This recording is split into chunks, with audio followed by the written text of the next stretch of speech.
The show with the best costumes probably was As You Like It, which we did over at U of H, and they had these enormous dresses a lot of folks were wearing and stuff, and it was a really, really cool design. There are probably others, but that's the first thing that comes to mind.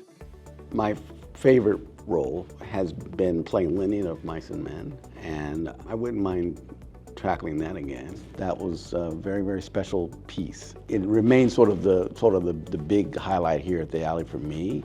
And I honestly, to this day, that was what, in 2002? I have people still come up to me today and tell me that's one of their favorite shows that they've seen at the Alley.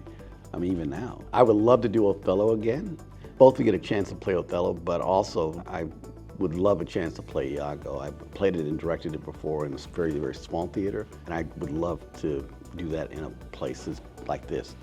Well, I would say Lincoln and Top Dog, Underdog would fit into that category in the sense that we started that production in Chicago at Steppenwolf Theater, and Amy Morton was directing it. And the play dealt with some really, really kind of deep, serious issues and stuff, you know, that I was glad we were able to achieve, because that was the one play where people had come up to me after the show and were just so moved that they just started crying when they were talking to me. And one of my friends had said, David, I just hope that there are not real places like that. And she just started crying. But I think that's the power of that play, that Amy was able to get us to that place where it was really moving in a way that a lot of audiences were kind of shocked by.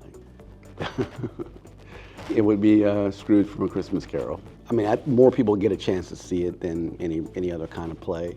And for a lot of folks, that's the only play they see here. And so that's one of the reasons why I think it's so recognizable. But I have to say that I really enjoy playing Scrooge. I mean, Scrooge gets done a lot. I mean, this play gets done everywhere. And I'm really excited that in the time that I've been doing the play, that there's been a real serious attempt at making this novel, which has tremendously great things in it, be what it can be. And I think that's what people appreciate about it, you know, is that it's serious. Off the top of my head, I would say that the experience we had with Little Comedies was an experience that changed, I think, everybody in the company. Richard Nelson, who directed it, he was trying to get us to stop all the theatrics and be truthful, you know?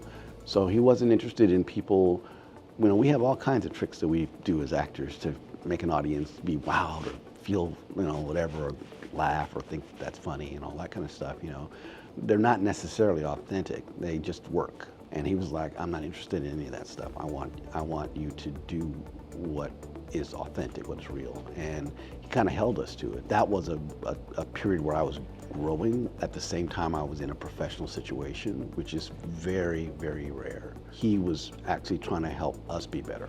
And that was very unique. And so I value that experience a lot.